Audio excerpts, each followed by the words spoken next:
Hello, everybody, and welcome back to On the Diamond Into the Deep. As always, I am your host, Mahal, and we are back after a 4-game series win against the Chicago White Sox. And while it was a series win, it was not a pretty series win.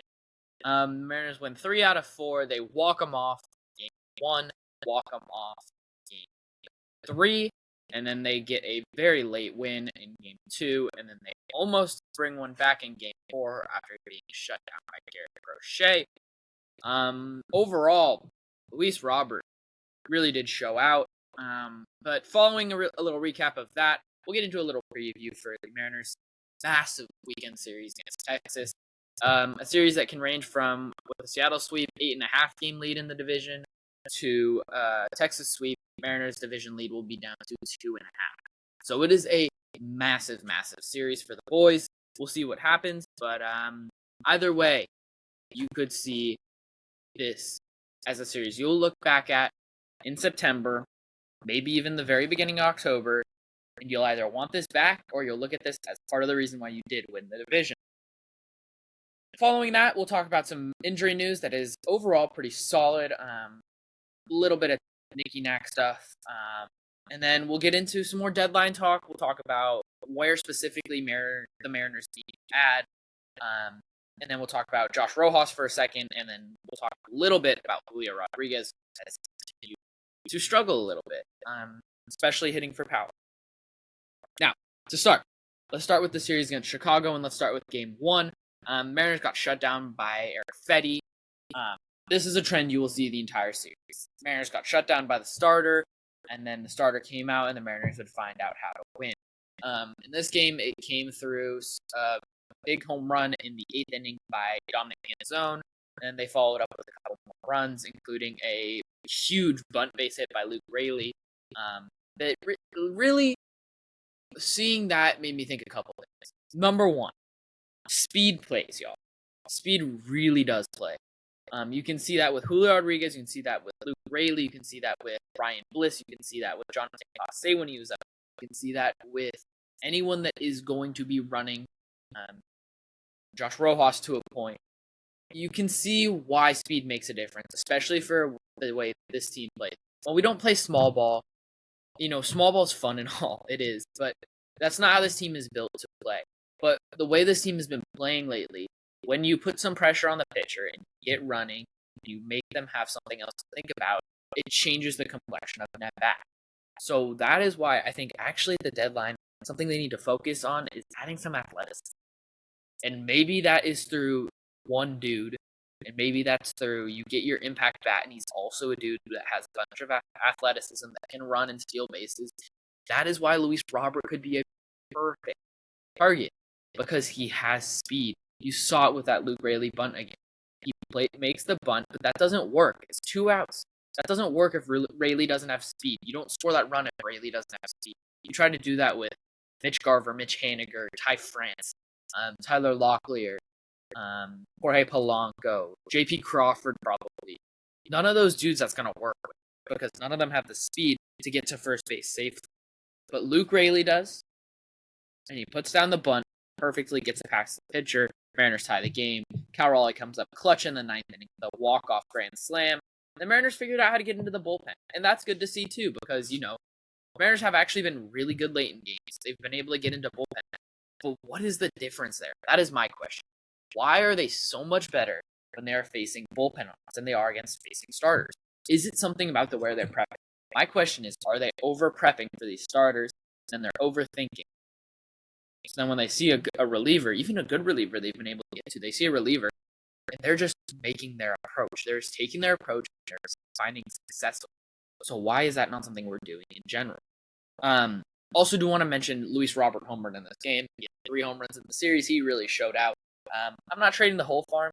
I said this last episode 35 that was. This is episode 36. My goodness. Episode 36. But I talked about it on episode 35 why I like Robert. So if you haven't listened to that and you want to listen to someone talk about Luis Robert, I know a lot of people have been, but if you want to hear my opinion on it, go listen to it then. Because I think he could be perfect. I even threw out a little trade proposal that would I do still? Probably. Is it tough to do? probably. But any trade for an impact bat, I'm going to say, I said this during that episode, I'm going to say it now. Any trade for an impact bat is going to hurt. So when you are making a trade proposal, you have to make it hurt a little bit. Otherwise, there's no chance of that happening. No team is stupid enough to make it so that it's not going to hurt you a little. You know what I'm saying? But yeah, heading on to game 2, Jonathan Diaz, really well done. He comes in for a spot start with some injury. He ended up getting an MRI. We'll talk about that during the injury portion, but it came out clean, so that's all good. But really, really, really good start. 5th starter start. Obviously, you're facing the White Sox, but that is the ideal team for this to happen against. So, just because you're facing the White Sox doesn't mean you can just be like, oh, he's just going to get lit up, But I also want to mention Trent Thornton, who comes out, he throws an inning and 2/3 out of the bullpen, really shuts it down, and then standing with great save at the end, shuts them down 1, 2, 3, and they figured out how to get a win. That's all you have to do sometimes. You got to figure out how to win. Game 3, I just want to talk about Julio Rodriguez for a second here. 9th inning, he comes up, and you're like, oh, this is a strikeout. Because when Julio comes up in the 9th inning, it's usually a strikeout. He actually didn't strike out. He walked on a really good at-bat, actually. He went down, I believe, 0-2, and he worked it back, and then he gets the walk. He laid off some tough pitches. He fouled some pitches off. That's all you need in that situation. If you're not getting a pitch to hit, a pitch that you can crush, and you're struggling the way you are, at least put your speed on the base pass. And that's what he did. He passed the baton along. They didn't actually get anything from it, but that's all you have to do sometimes. Luis Robert also homered again. Yeah, bring him home. He really did just troll the fan base, the ownership, the front office, this entire series. He put out his pitch. If you want to go get him, now you see what he can do when he's healthy. He's impact. Also, Mitch Haniger with a 10th inning walk-off. Little bloop job. And again, Luke Raley's speed comes up clutch. Luke Raley made that look easy. A lot of dudes are probably scoring on that, but he made that look a lot easier than it needed to be. And he scores that winning run. In the 10th inning, he was the runner on second after he got out. 9th inning.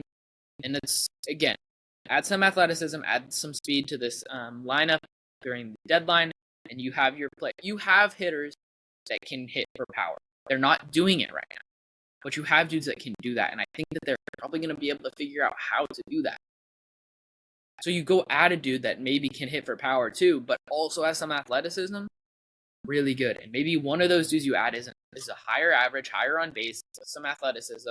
The other dude is a dude that has a little bit more impact, a bit more power, like a Luis Robert, like a Brent Rooker, like a Vladdy, like a Pete Alonso, like a Christian Walker. You see what I'm saying? And then you add a second dude. I don't know who necessarily that's going to be. That's a tough player to find. But a player that is almost like a Luis Arias, but not quite as good. Can you find a dude like that? And I'm sure they can. They find dudes out of nowhere that will do stuff. Oftentimes that's the bullpen, but they can find a dude that will be impact. Now, for this series, I want to talk about Emerson Hancock really quickly. Because game 4, I'm just going to start off with Emerson Hancock, who had a fantastic spot start. They wanted to send Castillo, Kirby, and Gilbert on the mound for this Texas series, while also getting them all an extra day of rest. So they called up Hancock. He comes up, 7 innings, 2 runs, got 1 strikeout, 2 walks, 6 hits. Again, 7 innings from Hancock. He rests the pen. You didn't need to win this game, and you still almost did. But he gets 7 innings, only gives up 2 runs. That is a quality start if I've ever seen one. And that's really well done for the spot start. 2 really good spot starts for the Mariners this week. And that's all you really need. Now, the Mariners did get shut down. They struck out 19 times in this series. But they still made the game close. They still sent it to extras with Julio taking a fastball up and away. I believe it was like 98, 99 up and away. And he sends it out into right center gap out of the ballpark. Sends it into the seat. Someone caught that. That's a fun ball to catch. Really, really good home run from Julio there. And that's the type of thing you need to see.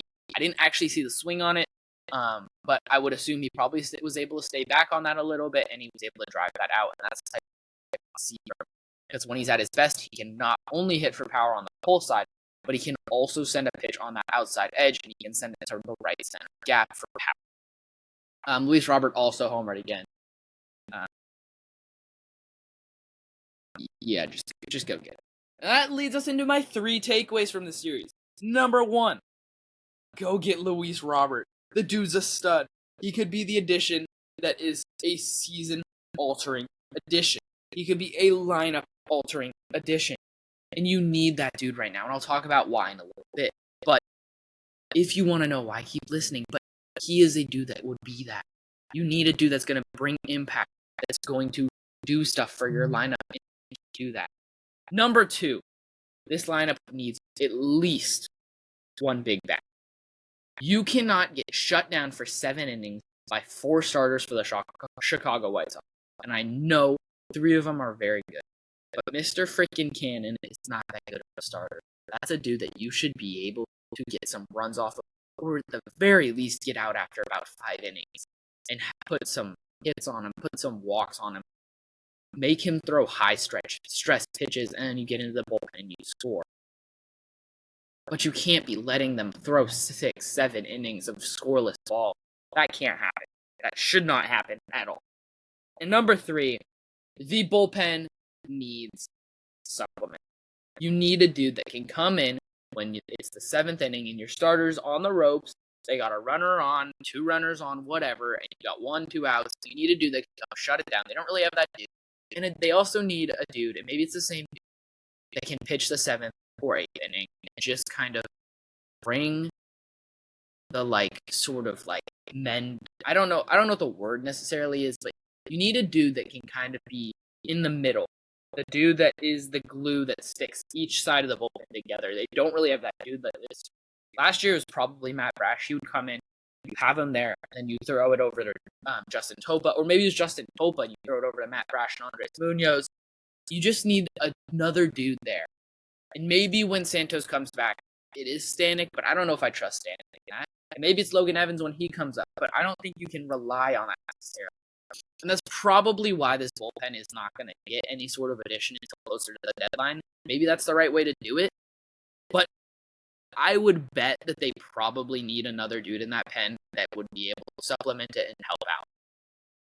Now, as we move into the Texas series, I do want to say 3 out of 4 against the White Sox is successful.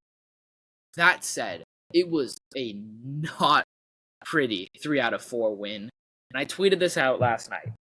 But the most important thing is winning the games. Yes. But when you look at how they won the games, that's still important. Especially when it's only early June. How they win the games is important. And these were ugly wins against an ugly, ugly team. This is not a good team you're facing. And you made these wins really difficult for yourself. You taxed your bullpen a little bit. You taxed some starters. You obviously got 2 spot starters, which is good to see. But your lineup looked like nothing. It looked like trash. It really did. So you very obviously need to add. And I know that you can say, oh, but we won 3 out of 4. Yes, you did.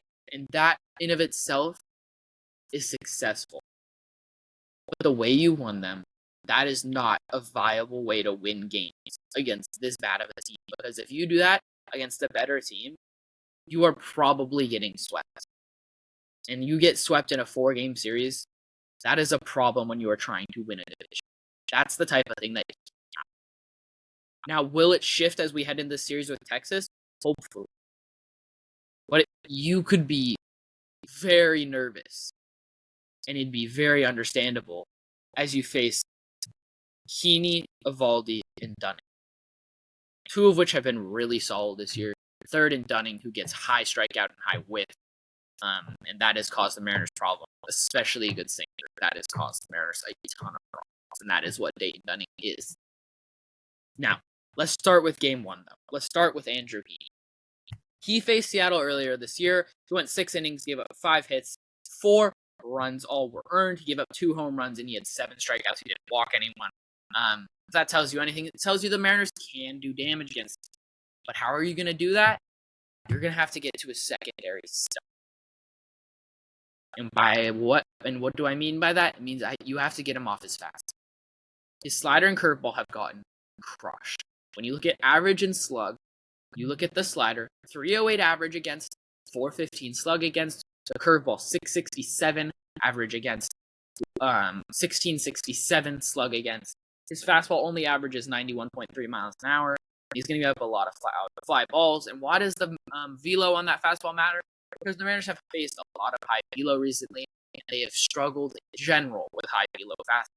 You look at what they faced with Garrett Crochet yesterday, he threw 70% fastballs. Now, most of those were 98, 99, even 100. And that is tough to get to when he's throwing that for 7 straight innings. But also, when he's throwing it 70% of the time, you have to be able to hit it. Now, Heaney's not going to throw his fastball 70% of the time. That's just not going to happen. But if you can hit that fastball a little bit and get him onto the secondary stuff, make him throw the slider, make him throw the curveball, and lay off those and not expand, and then crush the ones that are in the zone, that's when you're going to find success. So what I'm going to look for is, are the Mariners able to hit the fastball a little bit when it's in the zone, make him throw that secondary stuff, but also not expand the zone in general. And this is a thing in general. They need to stop expanding the zone. When they don't find success, when they expand the zone, even with fastballs, you get fastballs up, and when they climb the ladder, pitchers climb the ladder against you. Mariners have found a lot of problems. They have seen a lot of problems where they'll get pitches up and in, and then the pitcher will continue going more and more up and in. I've seen this a lot with Mitch Haniger, but they go farther and farther up and in, and the Mariners just have no answer. It's just whiff, whiff, whiff, and you're gone. Whiff, whiff, whiff, and you're gone. You can't see any of his other pitches, and that's why Garrett Crochet was able to throw 70% fastball, because he didn't have to throw that many. You have to get these dudes out after 5 or 6 innings, get into the bullpen, and this is huge with this Texas series, because their bullpen is already taxed.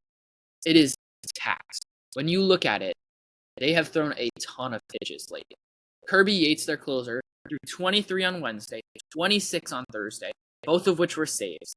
Their second dude, their holder, David Robertson, threw 15 on Wednesday, 20 on Thursday, both of whom are going to be down. Then you look at Jose Leclerc, who is their star reliever for the playoffs last year, threw 32 on Wednesday. He might be down today. He also probably could pitch. Then you look at who else? Jacob Latz, who's a little bit farther down, but he threw almost 40 pitches on Wednesday. He's probably down. The dudes that you're probably going to have to face are Jose Tinoco, who threw 28 on Tuesday, and Jonathan Hernandez, who we know very well, who threw 24 on Tuesday. Now, what does this mean? Tax the bullpen. Make these dudes throw a lot of pitches, make them use their lower dudes, make them even potentially have to use their higher dudes by getting into starting pitching early. Work them. Make them throw 25, 30 pitches in the first inning. Make them throw another 15, 20 in the second inning. Get them to 50 pitches early in the game. In the second or third inning, make them get to 50 pitches so that they can't make it past 5 or 6.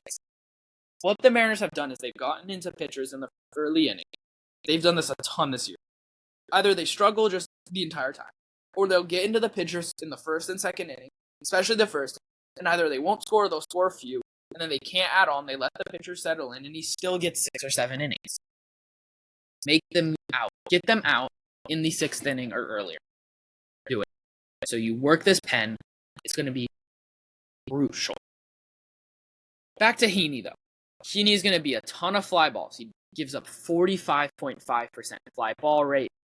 And does that play into the Mariners? Maybe. But it also means they're just going to probably pop it up more. Never really know what to expect of this Mariners team. But Heaney, he's going to get you to chase. He's been low walk, high chase this entire year. What does that mean? And I said this like 2 minutes ago, but do not expand. Because if you start to expand, that's where you're going to see problems, and that's where Heaney's going to take advantage of you. And this first game is huge. As you face Evaldi in the second game, it's going to be a really tough match. He has a really good four-seam splitter combo. And, I mean, if you can get to those, his secondary pitches have struggled, but the Mariners have struggled immensely against splitters this year. And Evaldi's splitter is really good. 41.4% whiff percentage on that splitter. This is a pitch that is probably going to cause problems for the Mariners. Evaldi and Kirby face off in game 2. Evaldi also is going to get high ground balls. It's going to be really the opposite of Heaney. So you're going to see some very different stuff in game 1 versus game 2. High ground balls, high strikeout percentage. You need game 1. Do not force yourself to need a win against Nathan Evaldi to win this series. Win game 1. If you can sneak one out in game 2, great, and then go win game 2. That is what you're going to have. Father's Day is already sold out on Sunday. Go win that game for them, dads. Go do it. And in game 3, you're facing Dane Dunning, who has been high strikeout, high whiff, high ground ball, but everything else has struggled in terms of when you look at his savant page. You look at his savant page, fastball velo, he only throws 9. Average exit velocity, 12th percentile, 90.7. Chase, he doesn't get a ton, 15th percentile at 24.3%. He's walking dudes a lot, 11% of the time. He's giving up a ton of barrels at 12.8%. Hard hit, he's giving up a ton of hard hit, 46.8% hard hit rate. The dude is giving up some tough contact. Contact has gone hard against Dunning, and this is the dude you should take advantage. Mariners faced off with him in April. They got him out after 4 1/3. They scored 4 runs, and overall, Dunning has really just struggled to get late in his games. When you look at what he's done recently, he threw against the Dodgers not that long ago, early in June 11th. He went 3 2/3. He gave up 6 runs. His longest start, tied for his longest start since the very beginning of April, since his second start. He went 5 1/3 on April 28th. But other than that, since his second start, he's gone 5 innings a few times. He went 5 innings against the Detroit Tigers on June 4th, gave up 3 earned runs. He only went 5 against the Diamondbacks in May. Only went 3 1/3 against the Phillies in May. Only went 4 2/3 against the Royals in May. Went 5 1/3 in April against the Reds. Against the Mariners, 4 1/3. 5 against the Tigers. 5 against the Astros. 6 2/3 against the Astros. 6 1/3 against the Rays. That's his entire season. He hasn't made it 7 innings. He hasn't made it through 7 innings this entire year. So, if you can tax this bullpen in game 1 especially, game 2 a little bit too, and you can work Dunning, you could find success in game 3, not only through Dunning, but also through the bullpen.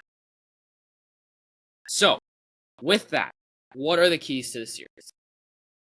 Number 1, you are going to need big outings from your starters. This is always Number 2, stay away from Simeon Seager, Adolis Garcia. Those are the dudes you got to stay away from. That's always the case too. Number 3, this is where we get into big stuff. Make the Ranger starters work. Get into the bullpen. Tax the bullpen. And with that, how are you going to do that? Make them work. What does that mean? Make them throw their off speed. Hit their off speed. Don't let their fastball possess you like Garrett Crochet's. And I know Crochet is really good. But you have to find success facing their bullpen. Probably. Their bullpen is not especially good, so if you can get into it, you can find some success. Ranger starters also haven't been that good. Evaldi's the best one you're going to face. You're lucky you're not facing John Gray in this series. But if you can get them out before the 6th inning or in the 6th inning with a close game, get into their bullpen, you have a chance to win games. So that's what you have to do. Play close games and win these games. My Mariner for the series, this is my favorite segment. Mahal's Mariner for the series, Mitch Garver. With a lefty on the mound in game 1 and Andrew Heaney, you are going to need a big righty to step up. Now, is that Julio Rodriguez? I don't really think so. I'll talk about why in a little bit, but he has a lot of mechanical issues right now that I saw this morning. D-Row was talking about on MLB Central. He has some serious mechanical issues, which obviously don't mean everything, but I don't think he's going to be able to hit a fastball when it's in on him, and I think that's probably where he's just going to be pitched until he shows that he can hit that. Both his homers recently against Velo have been up and away. So if he gets fastballs up and away, yeah, he can drive them out to right center or center.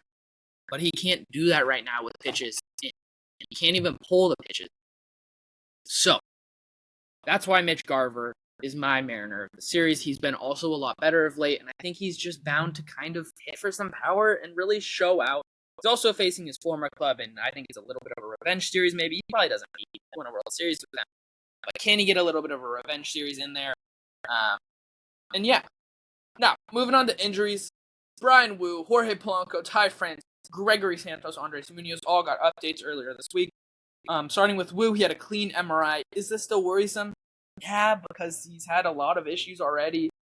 And you don't know how late he's going to be able to go into games. So you might have to piggyback him with a dude in the pen.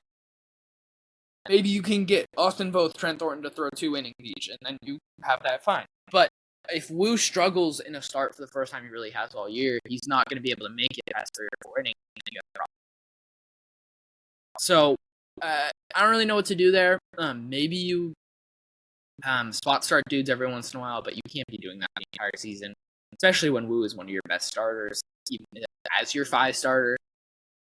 But I don't know what they're going to do. But they need to do something because you can't really run the threat of him getting a little bit lit up in 3-4 innings, then he's out of the game, and then your bullpen is just taxed. And you don't want to run that threat. But it is good that is clean. It is good. He probably will be fine, but it still could be very worrisome for people. Second injury update, I'll talk about both Polanco and Ty France together. Both of which it sounds like should be back next week or early the week after. Sounds like both are pretty close to going on rehab stints. I haven't heard Polanco. We'll probably get an update tonight before the game. But Polanco apparently ran the bases yesterday. I don't know how it went. We got the update, obviously, like I said. But once he does that, he's supposed to figure out when the rehab. So you could see him next week, maybe.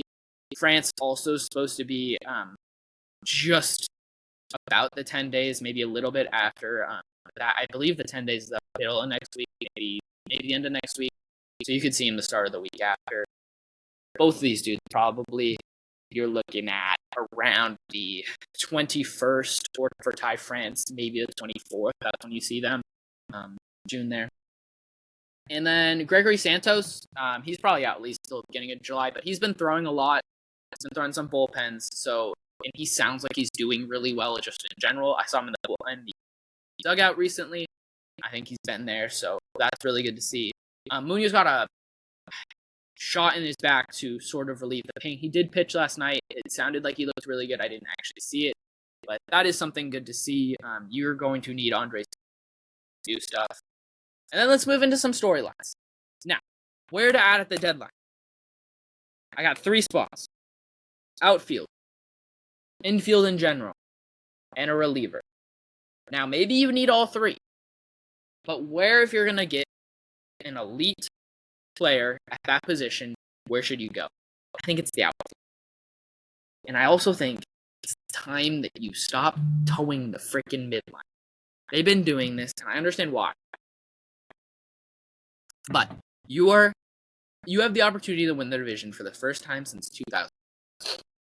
It's time to take advantage of that, spend some prospect resources, spend some monetary resources, John Stanton, and go get yourself an elite and impact hitter. Now, if that's an outfielder, where do you go with your roster? Now, you're probably obviously sending down Victor Robles first, but you're assuming Robles is already gone to do that. So, let's talk about it in a month. Let's assume you're fully healthy. Right now, if Canzone continues what he's doing, that's probably who you send down. And it still might be who you send down in that situation. You send down Canzone, let him get some at-bats. It's pretty easy with an outfield bat. That's probably why that's the best spot. Now, with an infield bat, it also might still be Dominic Canzone. Because you have Demo as your 4th outfielder if it's an infielder, and you can just sort of move that around. But who knows where they're going to be. Overall, it's time, though, to spend your resources, prospect-wise, monetary-wise. Go get yourself a really good hitter. Supplement this roster because they need it. Go do what you did with Luis Castillo in 2022 and do it with a bat at the time. It's time. Now, Josh Rojas. I want to talk about his defense for a second, because offensively he's been pretty poor recently, but defensively he's been the opposite of poor. I looked at both Savant and Fangraphs, and he has been really good in both. Let's start with Fangraphs because I don't like it. Talking defensive run save. At third base, Josh Rojas is tied for third in the league with Oswaldo Cabrera of the Yankees with 4 defensive run save. That's kind of been what the eye test has told you. He's been really, really good. It's been impressive and needed. You've needed that presence at third base. And it seems like Perry Hill can just take a third base out of thin air and turn him into a stud. Now, when you talk about Savant outs above average, he has 8 outs above average, which is the 99th percentile. In other words, he's almost the best in the league. 100th percentile would be the best in the league. And both those together, you can see he's top 3 probably in both, maybe top 2 in the entire league in his defense at third, which is really impressive. Really impressive. And again, it's something you needed this year. You needed that defensive presence. So thank you, Josh Rojas. Now, let's talk about Julio for a second. I was watching MLB Central. I do this most mornings. I was watching MLB Central this morning. Now, I'm watching and I'm like, oh, look, they're talking about Garrett Crochet. Oh, no, they're talking about Julio Rodriguez. They're talking about his swing. And if you've played baseball, you have heard the term lunging at the ball. What that means, though, is that you are basically taking out your back leg and your back hips from your swing, and it's all ending up on your front leg. That is what D-Row was saying on MLB Network that Julio was doing. He showed the side view, and it's actually kind of sad. I'm not going to lie. You can see why he can't get to anything inside because all his weight is just ending up on his front foot early, and it's not allowing him, number one, to hit for any power, but it's also just kind of leaving his hands out to dry because his hands have to create all the bat speed, all the power. He's not using his legs enough. He needs to get into his legs more. That's kind of what D-Row is saying. He's also saying that because Julio is trying to pull everything, but he's late, his front shoulder is sort of just flying out. He's losing that front shoulder, and without the weight back, without his front shoulder, he just has no power. All his power is from that left, or his right arm, I guess. All that power is from his right arm, that back arm. You can't just swing with your back arm. That's not going to work. So he very clearly has some mechanical problems that he needs to sort out. Will he sort them out? I have faith, but I don't think that's going to happen necessarily super soon. That might be the type of thing that has to happen during the All-Star break, because you can't just be working all day before the game and then get to the game. You have to work on that. And maybe he takes a day off and that's where you do it. But if you were going to do that, yesterday was the day. See what I'm saying? Like, you can't do that now. He's struggling too much, though. And he's been able to hit for average, but without power, like, he's not the same dude, and you need him to hit for power. Anyways, that's going to wrap it up here for episode 36 of the On the Diamond Into the podcast. Thank you all so much for listening. This is a massive series. Go win 2 out of 3. Get yourself 6.5 up on Texas. Either way, though, go Mariners as always. Tried and stuff. Let's roll. Peace out.